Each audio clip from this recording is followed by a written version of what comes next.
Saan mapupunta ang kaluluwa ng tao pagkatapos mamatay? Dalawa lang ang patutunguhan ng tao pagkatapos niyang mamatay. Sa langit o sa impyerno. Hindi kung saan-saan.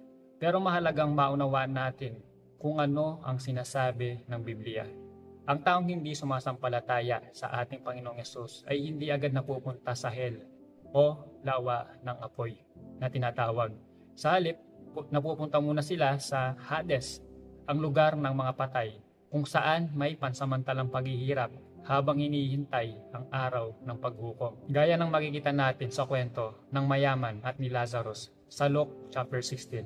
Sinabi na ang mayaman ay nasa paghihirap, habang si Lazarus naman ay nasa piling ni Abraham. Pinapakita nito na may pagkakaiba ang kalagayan ng mga namatay bago dumating ang huling paghukom.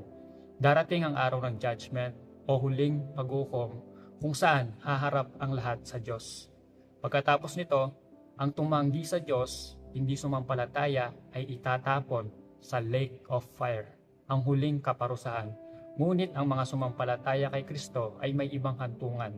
Sila ay mapupunta sa piling ng Panginoon. Kung maalala natin ang sinabi ni Jesus sa kriminal na nagsisi habang sila ay nasa krus. Sumagot si Jesus, sasabihin ko sa iyo ang totoo. Ngayon din ay makakasama kita sa paraiso. Kahit si Apostle Paul, anong sabi niya? Nahahati ang isip ko sa dalawa, ang mabuhay o ang mamatay. Gusto ko na sanang pumanaw para makapiling na si Kristo dahil ito ang mas mabuti. Hindi kami pinanghihinaan ng loob kahit na mas gusto naming iwanan ang aming katawan at makapiling na ang Panginoon. Kaya malinaw sa sinabi ni Pablo na ang mananampalataya kapag namatay ay mapupunta agad sa piling ng Panginoon. Ito ang pansamantalang kalagayan ng mga ligtas kay Kristo habang hinihintay ang katuparan ng pangako ng Diyos. Pagkatapos ng huling paghukom, kapag dumating na ang ganap na pagtatapos ng mundong ito, ang Diyos ay magbibigay ng bagong langit at bagong lupa. Doon mananahan ang mga iniligtas ng Diyos kasama niya magpakailanman. Pagkatapos nito, nakita ko ang bagong langit at ang bagong lupa.